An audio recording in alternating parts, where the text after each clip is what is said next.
Shalom,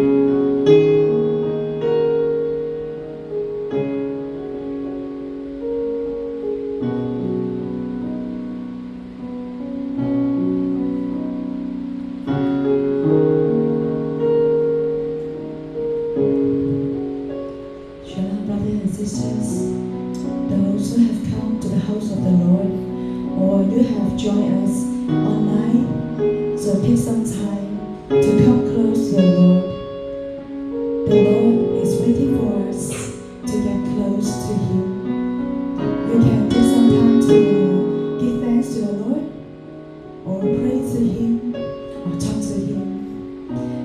The Lord is eager to listen to our prayers to Him. Whatever in your hearts, no matter its worries, no matter the burdens, no matter you just want to say, I thank you, dear Lord.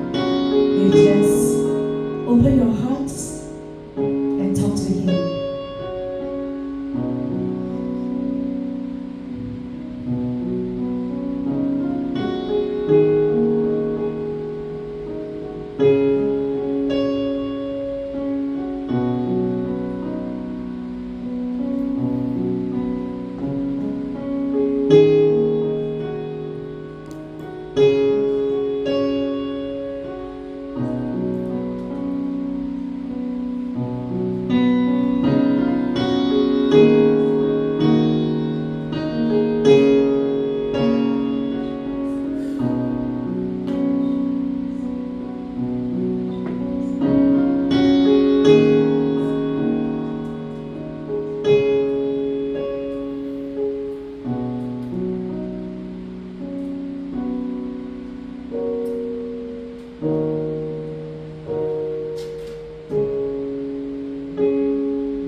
Amen.